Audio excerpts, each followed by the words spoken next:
బాబు, ఈ రోజు నుంచి నీ భార్యకి నమ్మకంగా ఉండాలి. అమ్మ, ఈ రోజు నుంచి నీ భర్తకి నువ్వు నమ్మకంగా ఉండాలి. దేవుడు జతపరిచిన వారిని మనుషులు వేరుపరచకూడదు. ఈ రోజు నుంచి మీ ఇద్దరు భార్య భక్తులు. ప్రార్థన చేసుకుందాం. కళ్ళు మూసుకోండి. ఈ పెళ్లి కూతుర్ని పెళ్లి కొడుకుని ఆశీర్వదించేసేయ. కలకాలము వీళ్ళిద్దరూ సహవాసం కలిగి ఉండటానికి సహాయం దయచే తండ్రి. ఆమేన్. దేవుడు ఈ రోజు నుంచి వీళ్ళిద్దరిని భార్య భక్తులుగా స్థిరపరిచాడు. మీరందరూ వచ్చి ఆశీర్వదించండి. అరే మామా, మ్యారేజ్ అయిపోయింది. హ్యాపీ మ్యారేజ్ అయిపోయింది. స్టార్ట్ చేద్దామా? హ్యాపీ మ్యారేజ్ లైఫ్ బా.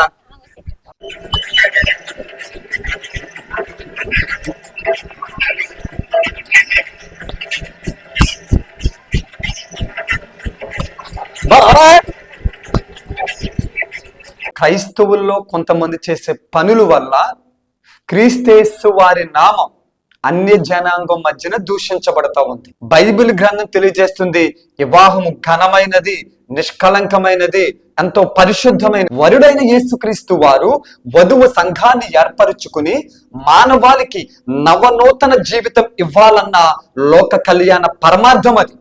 మానవ కళ్యాణంలో కూడా వరుడు వధువు ఇద్దరు ఏకమై వివాహ బంధము చేత ఒక నూతన జీవితాన్ని ప్రారంభించే విధానం. ఈ మానవ కళ్యాణంలో లోక కళ్యాణ పరమార్థం దాగి ఉంది.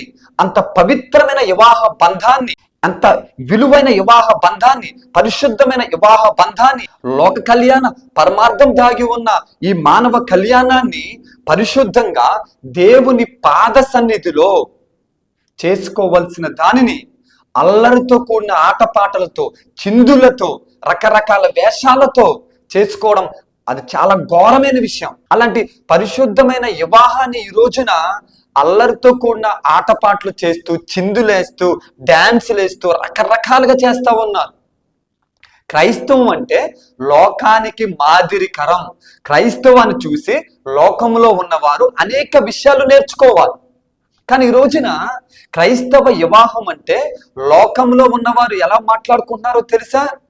క్రైస్తవ వివాహం అంటే ఏముంటదిరా, పాస్టర్ గారు ఉన్నంతసేపు చక్కగా ఉంటారు. పాస్టర్ గారు వెళ్ళిపోగానే వాళ్ళు చిందులేస్తారు, డాన్సులు వేస్తారు. అమ్మో, అక్కడ అసలు మనం ఉండలేం, పద్ధతే ఉండదు వాళ్ళకి. అవి బాబు చిచ్చి అంటున్నారు. మీలాంటి వారి వల్లే దేవుని నామం అన్య జనాంగ మధ్యన దూషించబడుతుంది. పరిశుద్ధ వివాహం అని పేరు పెట్టబడిన వివాహాన్ని అల్లరితో కూడిన ఆటపాటలతో, పెళ్ళికొడుకు తండ్రి వేసేస్తాడు, పెళ్లి కూతురు తల్లి వేసేస్తుంది, పెళ్లి కొడుకు వేసేస్తాడు, పెళ్లి కూతురు వేసేస్తుంది. అందరూ కలిసి డాన్సులు వేసి అల్లరితో కూడిన ఆటపాటలు చేసేసి పరిశుద్ధమైన వివాహాన్ని పనికిమాలిన వివాహంగా చేస్తున్నారు అన్య జనాంగం మధ్యన. మీలాంటి వారు చేసే పనుల వల్లే దేవుని నామం దూషించబడతా ఉంది.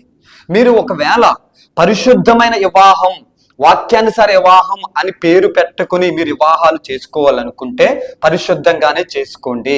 లేదు మేము డాన్స్లు వేస్తామండి, మేము చిందులు వేస్తామండి, మేము మా ఇష్టానుసారంగా బతుకుతామంటే పరిశుద్ధ వివాహం అన్న పదం తీసేసి పనికి మాలిన వివాహం అని పెట్టుకోండి.